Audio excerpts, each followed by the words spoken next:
কিছুটা উন্নত হয়েছে।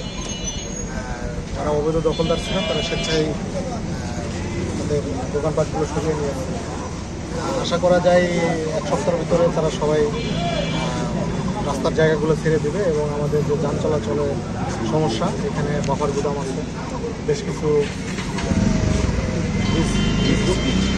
বিএডিসি অফিস আছে, এখানে মাঝে মাঝে যে যানজট সৃষ্টি হয়, বড় বড় ট্রাকগুলো, কাভার্ড ভ্যান, এগুলোর কারণে যে যান চলাচলের সৃষ্টি হয়, এটা আশা করা যায় এটা লাঘব হবে।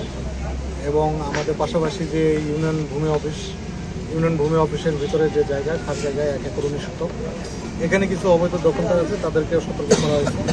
যারা দ্রুত তাদেরকে, যাদের জায়গা নেয় তাদেরকে পুনর্বাসন করা হবে, আর যাদের জায়গা আছে তারা দ্রুত যাতে তাদের নিজেদের জায়গায় চলে যায়, স্থাপনা সরিয়ে ফেলে, সেই মর্মে তাদেরকে সতর্ক করা হয়েছে এবং ওয়ার্নিং দেওয়া হয়েছে। আজকে তো আপনারা অভিযান, তারা আপনাদের এই আদেশ না মানে কী ব্যবস্থা করলাম এবং একটা টাইম বাউন্ড করে দিলাম।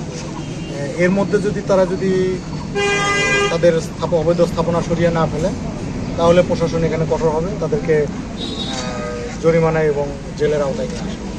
আমরা সচরাচর লক্ষ্য করি প্রশাসন আসলেই সাথে সাথে জরিমানা হয়, ভাঙচুর হয়। আপনি তাদেরকে বুঝাইলেন যাতে এটা ছেড়ে দেওয়া হয়, এই বিষয়টা আসলে একটু যদি বলতেন যে আসলে বোঝানোর কারণ। এটা আসলে একটু ভিন্ন আঙ্গিকে, মানুষকে যদি মোটিভেটেড করা যায় তাহলে আমার মনে হয় যে বন্দুকের গুলির চেয়ে কথা অনেক বেশি সত্যি।